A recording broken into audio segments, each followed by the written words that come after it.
Ja, hallo, herzlich willkommen. Wir sind Stefan und Bernd von Keckeisen Akkumulatoren. Wir haben uns heute bei IntactGP in der Lounge getroffen und unterhalten uns ein wenig über verschiedene Batterietechnologien. Die NAS-Batterie ist die ursprüngliche Variante der Bleisäurebatterie. Auf dieser Basis bauen alle anderen AGM- und Gel-Technologien auf. Grund genug, dass wir uns heute mal genauer anschauen, warum eine NAS-Batterie eigentlich immer noch eine gute Wahl ist. Also Stefan, wie funktioniert denn eigentlich so eine nasse Bleisäurebatterie? Ja, im Prinzip ist die Bleisäurebatterie wirklich die Basis aller anderen Technologien, die entwickelt worden sind. Entwickelt oder erfunden und festgestellt hat das irgendwann mal Alessandro Volta vor 200 Jahren. Die Technologie hat sich bis dahin zwar verbessert, aber Ja. das Grundprinzip ist gleich geblieben. Okay. Ich habe einen Kasten, ich habe Platten, Bleiplatten, die mit positivem und negativem Material bestrichen sind, also mit Bleisulfat und mit normalem Blei. Und habe halt einen Elektrolyt, der für die chemische Reaktion sorgt. Ja, in dem Fall ist das Schwefelsäure, der also dazu führt, dass eine elektrische Reaktion stattfindet und Strom auf den Polen ist dann irgendwann.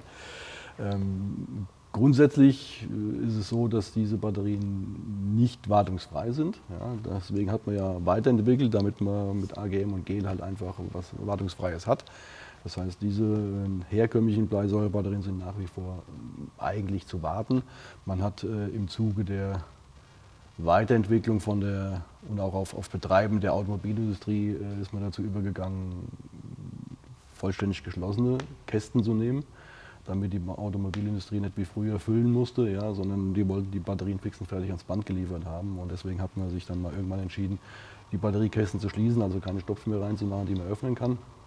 Aber nach wie vor ist die Batterie halt einfach noch zu warten und sehr gasungsanfällig. Das ist einfach der Nachteil dieser Technologie. Was sind dann die Vorteile einer nassen Bleisäurebatterie? Es ist auf jeden Fall eine bewährte Technik. Ja, also die Dinger funktionieren. Ja, das ist nichts Weltbewegendes, was da passiert. Also es ist ganz klar eine Technologie, die funktioniert, die auch erprobt ist. Sie ist relativ kostengünstig, dadurch, dass es ein absolutes Massenprodukt ist. Sie funktioniert. Ja, ähnlich wie bei EDV-Programmen sieht man dann schon, dass halt eben ein stabiles Funktionieren immer wichtig ist. Ich kann sie relativ einfach laden mit einfachen Ladegeräten, sagen wir mal so, ist da robust auch im Nehmen. Ja. Und ich kann halt eben noch bis zum gewissen Grad Wartung und Pflege angedeihen lassen, was ich bei den geschlossenen Batterien halt eben gar nicht mehr kann. Von daher ist es eine Batterie, die einfach ist, aber natürlich nach wie vor ihre Berechtigung hat. Die nasse Bleisäurebatterie eignet sich also für Anwendungen ohne hohen Energiebedarf.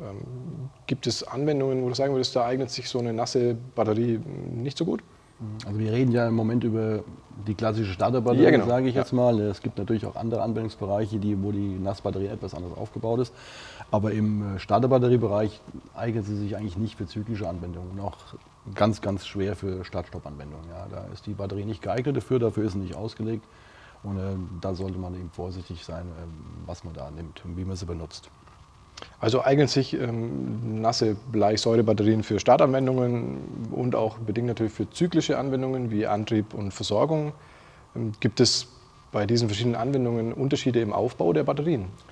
Ja, ganz klar. Die Starterbatterie ist halt, wie der Name sagt, eine Starterbatterie. Die hat einen etwas anderen Plattenaufbau.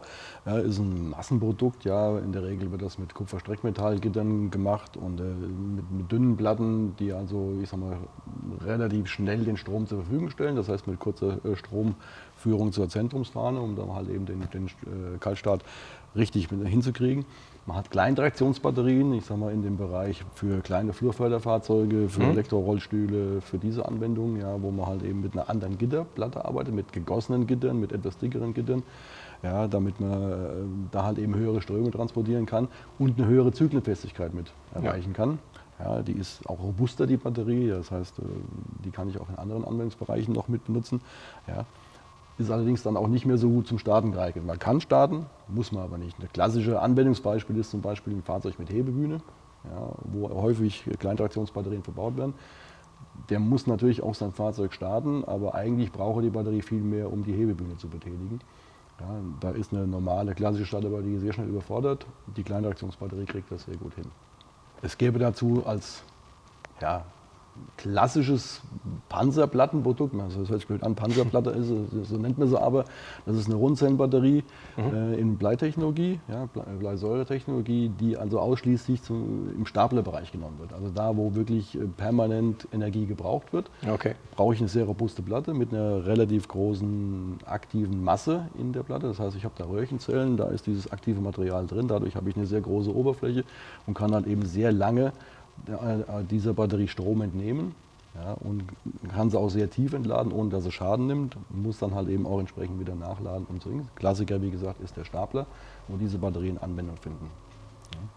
Und wir haben ja vorhin gesagt, Start-Stopp ist jetzt nicht so unbedingt der Anwendungsbereich für die Start-Stopp-Batterie, für die NAS-Batterie, aber es gibt natürlich die EFB-Batterie, Enhanced Flooded Battery heißt das auf Deutsch.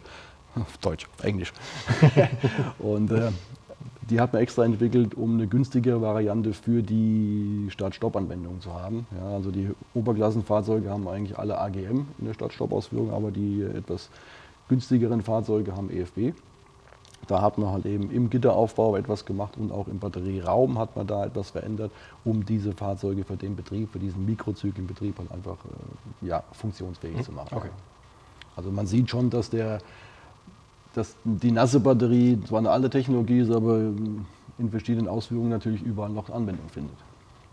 Ja, dann was können wir abschließend noch Wichtiges zur NAS-Batterie festhalten oder zusammenfassend festhalten? Ja, in einem Satz gesagt, das ist eine bewährte Technologie, aber keine veraltete Technologie. Okay. Vielen Dank, Stefan. Gerne.